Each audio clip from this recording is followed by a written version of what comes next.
Good morning, student.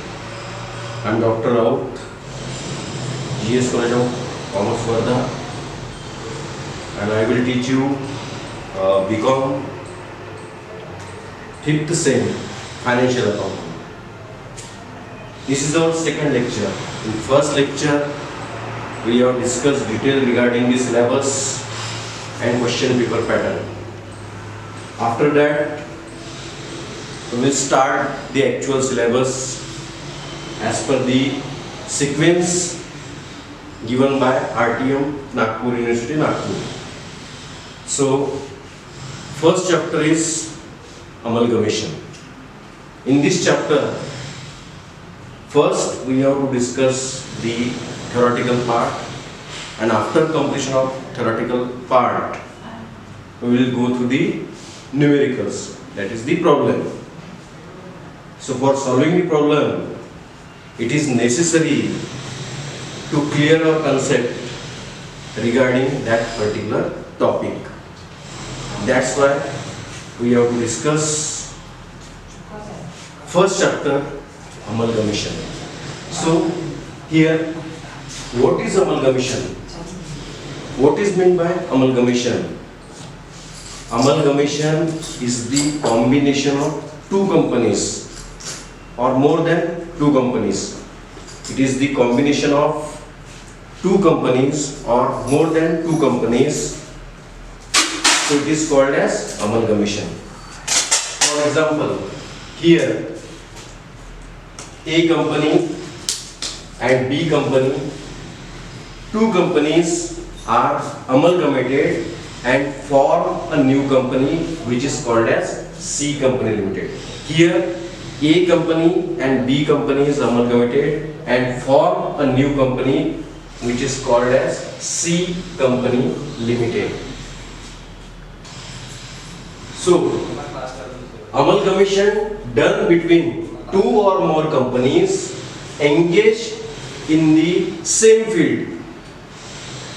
The basic purpose of amalgamation is to reduce the competition from the rivals. This is the basic purpose behind amalgamation of companies. As far as problem point of view or numerical point of view,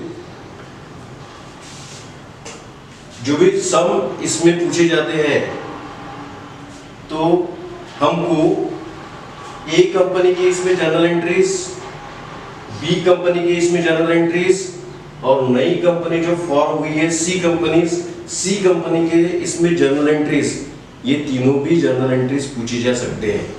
कौन से पूछे जाएंगे अपने को नहीं पता, इसलिए as far as examination point of view practice करते समय जब न्यूमेरिकल सम पढ़ेंगे तो प्रैक्टिस से भी करना है. ए कंपनी की जर्नल एंट्रीज क्या बनेंगी, ऑटोमेटिकली ए कंपनी की जर्नल एंट्रीज अगर देखी तो बी कंपनी की जर्नल एंट्रीज क्या रहेंगी वो ध्यान में आ जाता. लेकिन ए सेपरेट करना है, ए कंपनी की जर्नल एंट्रीज, बी कंपनी की जर्नल एंट्रीज सेपरेट करना है, सी कंपनी की जर्नल एंट्रीज सेपरेट करना है, और जो है नई बैलेंस शीट कैसे बनेगी. अगर इस पर लॉन्ग क्वेश्चन आता है 16 मार्क्स का, तो 16 मार्क्स के क्वेश्चन के लिए जनरली इसमें भी जनरल एंट्रीज पूछी जाती है, इसमें भी जनरल एंट्रीज पूछी जाती है, इसमें भी जनरल एंट्रीज पूछी जाती है, और नए कंपनी की बैलेंस शीट आफ्टर अमलगमेशन वो कैसी रहेंगी इतना पूछा जाता है.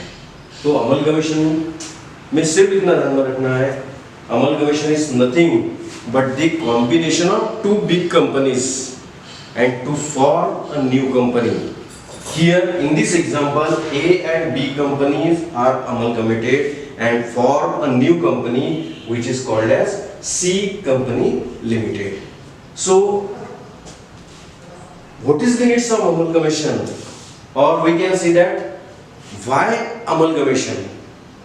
So, here there are some specific purpose behind amalgamation.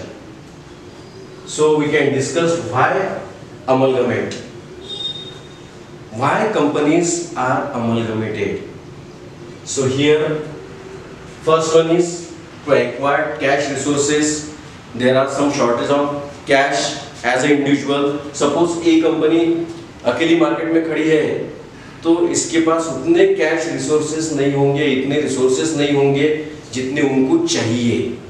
That's why वो सोचते हैं कि क्यों ना बी कंपनी के साथ में अमलगमेंट किया जाए तो अपने सभी रिसोर्सेज जो है वो बढ़ जाएंगे। That is the basic purpose. Second one is eliminate competition. A company market में एग्जिस्टेंस में है, बी कंपनी मार्केट में एग्जिस्टेंस में है, दोनों के प्रोडक्ट लगभग सेम है, थोड़ा फर्क है, लेकिन दोनों के प्रोडक्ट सब्स्टिट्यूट रहने की वजह से वो आपस में कंपटीशन कर रहे हैं और आपस में कंपटीशन करने की वजह से प्राइस में प्रेशर बढ़ रहा है और उसकी प्राइस जो है प्रोडक्ट की वो कम हो रही है। दोनों कंपनी को नुकसान हो रहा है। नुकसान इन द सेंस, नुकसान नहीं बोल सकते, थोड़ी प्रॉफिट मार्जिन उनकी कम हो रही है क्योंकि वो दोनों आपस में कंपटीशन कर रही है। ये भी कंपनी सिमिलर प्रोडक्ट बेच रही है, ये भी कंपनी सिमिलर प्रोडक्ट बेच रही है और दोनों का आपस में कंपटीशन होने की वजह से प्राइस पर प्रेशर आ रहा है, वो प्रोडक्ट की प्राइस कंपनी को रिड्यूस करनी पड़ रही है। तो ये आपस की कंपटीशन कम करने के लिए they take a decision to amalgamate both the companies.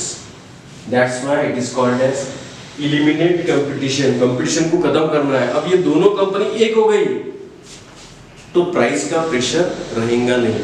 वो जो प्राइस चाहे उस टाइप की प्राइस वो रख सकते हैं। एक बड़ी कंपनी हो गई, ए और बी मिलके अब सी कंपनी हुई, अब सी कंपनी अपनी प्राइस इंडिपेंडेंटली डिसाइड कर सकती है। ये सेकंड पॉइंट हो गया। Third one is tax saving. दोनों कंपनी अमलगमेंट होने की वजह से टैक्स का बर्डन जो है वो इतना ज्यादा नहीं रहेगा, थोड़े टैक्स रिड्यूस होंगे, टैक्स देने पड़ेंगे लेकिन थोड़ी उसमें कमी आएगी। ये भी एक पर्पस उसके पीछे रहता है। लार्ज स्केल ऑपरेशन, ये एक इंपॉर्टेंट पॉइंट है। जनरली ए कंपनी इंडिपेंडेंटली काम कर रही है, बी कंपनी इंडिपेंडेंटली काम कर रही है, तो दोनों की एक जो है लिमिटेशंस है। दोनों के रिसोर्सेज कम है, वो चाहे ह्यूमन रिसोर्स रहे, फाइनेंशियल रिसोर्सेज रहे, दोनों के कुछ ना कुछ लिमिटेशंस है। वो लार्ज स्केल पे ऑपरेशन करना चाहती है लेकिन उनके पास में रिसोर्सेज की कमी है। उनके ऐसे ध्यान में आता है कि क्यों ना आपस में हम एक हो जाए। अगर एक हो गए तो अपने सभी रिसोर्सेज, ह्यूमन रिसोर्सेज और बाकी सब रिसोर्सेज बढ़ने की वजह से लार्ज स्केल ऑपरेशन वो कर सकेंगे। और लार्ज स्केल ऑपरेशन अगर होता है तो ऑटोमेटिकली उनके प्रोडक्ट की जो कॉस्ट है, प्रोडक्शन कॉस्ट है, वो प्रोडक्शन कॉस्ट को जो है कम हो जाएगी।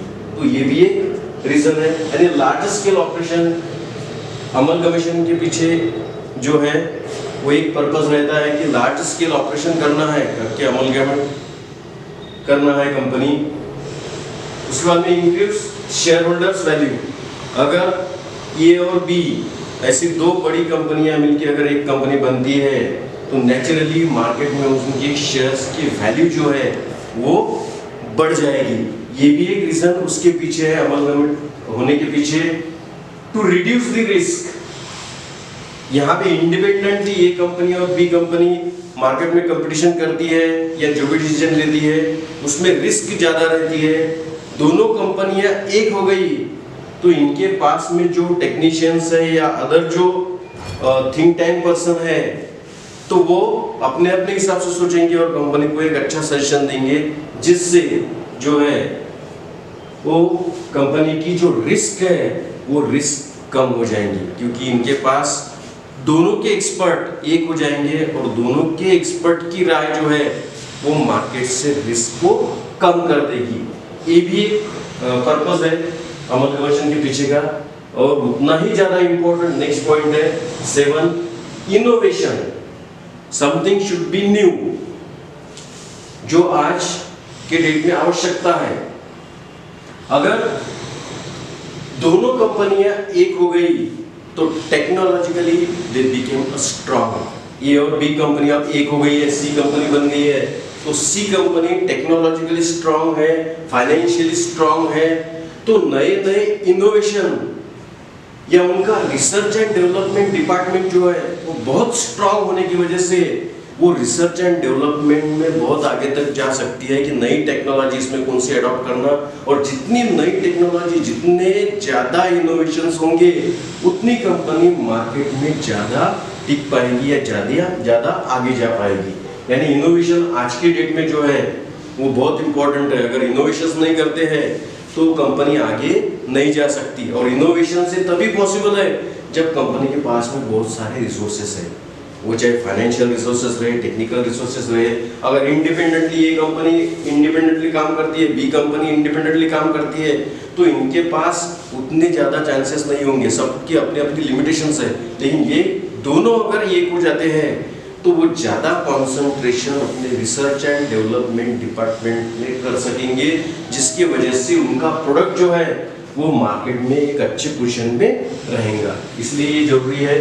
उसके बाद में मैनेजरियल इफेक्टिवनेस, इसके पहले डिस्कस किया है कि ये कंपनी बी कंपनी जब अमलगमेंट होती है तो उनका जो ह्यूमन रिसोर्स है वो भी एक हो जाता है। तो दोनों की जो स्किल एक होने की वजह से उनका मैनेजरियल इफेक्टिवनेस ज़्यादा रहता है। वो अच्छे सजेशंस दे पाएंगे, अच्छे मैनेज कर पाएंगे, क्योंकि जो थिंक टैंक पर्सन जो है वो ऑटोमेटिकली दो कंपनी एक होने की वजह से इनके और इनके मिला के आपस में बढ़ गए। तो आज जो है अपन ने जो डिस्कस किया वो बेसिक ध्यान में रखने लायक है कि what is amalgamation. Amalgamation is nothing but the combination of two or more companies. जैसे यहाँ पे एक डायग्राम करके निकला है कि A company B company amalgamate हो गई और नई कंपनी फॉर्म हो गई which is called as C company. और इसके पीछे कई सारे जो है वो रीजन रह सकते हैं अमलगमेंट होने के। एक रीजन से अमलगमेंट नहीं होती कंपनी। जब कंपनी अमलगमेंट होती है, दो कंपनी या दो से ज्यादा कंपनी जब अमलगमेंट होती है तो इसके पीछे एक पर्पस नहीं होता, इसके पीछे कई सारे पर्पस हो सकते हैं, जिसमें कि कुछ जो पर्पस है, जो इंपॉर्टेंट पर्पस है कि व्हाई अमलगमेंट दी कंपनी, वो आज आपने देखे। जैसे फॉर एग्जांपल पहला देखा था एक्वायर कैश रिसोर्सेस, दूसरा देखा है एलिमिनेट कंपटीशन, जो आपस की कंपटीशन है उसको कम करना, तीसरा है टैक्स सेविंग, दोनों कंपनियां मिलके अब एक कंपनी हो गई तो टैक्स थोड़े कंपैरेटिवली जो है इंडिविजुअली जो देते थे उससे थोड़े कम देने पड़ेंगे। नंबर 4 लार्ज स्केल ऑपरेशन, बहुत ज्यादा पैमाने पे जो है वो प्रोडक्शन कर सकेंगे, जिसका बेनिफिट ये मिलेगा कि प्रोडक्ट की प्रोडक्शन कॉस्ट जो है वो कम होंगी। प्रोडक्शन कॉस्ट अगर कम होंगी तो मार्केट में प्रोडक्ट की प्राइस जो है वो कम रखी जा सकती है। उसके बाद में इंक्रीज शेयर होल्डर्स वैल्यू, एक बड़ी कंपनी बन गई है, दो या उससे ज्यादा कंपनियां मिला के, तो नेचुरली जो है उनके शेयर्स की वैल्यू मार्केट में बढ़ जाएगी। उसके बाद जो है टू रिड्यूस द रिस्क, दोनों कंपनियां या दो से ज्यादा कंपनियां अभी एक कंपनी में कन्वर्ट हो गई है, तो जो मार्केट की रिस्क है, अब इनके पास एक्सपर्ट है इसलिए मार्केट की रिस्क अपने आप कम हो जाएगी। उसके बाद में इनोवेशंस है, यानी जो रिसर्च एंड डेवलपमेंट डिपार्टमेंट है उनके पास रिसोर्सेस रहने की वजह से वो रिसर्च एंड डेवलपमेंट डिपार्टमेंट बहुत अच्छी तरह से काम कर सकेगा। वो नए नए इन्वेंशंस करेगा, नए नए प्रोडक्ट फाइंड आउट करेगा, नया नया मार्केट फाइंड आउट करेगा, यानी कई सारे इनोवेशंस में आ सकते हैं, ये एक फायदा है। उसके बाद में मैनेजरियल इफेक्टिवनेस, दोनों कंपनियां या दो से ज्यादा कंपनियां मिलकर एक बड़ी कंपनी बन गई है, अब इनके पास कई सारे लोग आ गए जो एक्सपर्ट्स आ गए, अब वो ये कंपनी को अच्छे से मैनेज कर सकते हैं। यहाँ पे सिर्फ इतना ही ध्यान में रखना है। इसके बाद के लेक्चर में जो है वो अलग पार्ट, इसके आगे का पार्ट अपन देखेंगे। थैंक यू, आज के लिए इतना ही।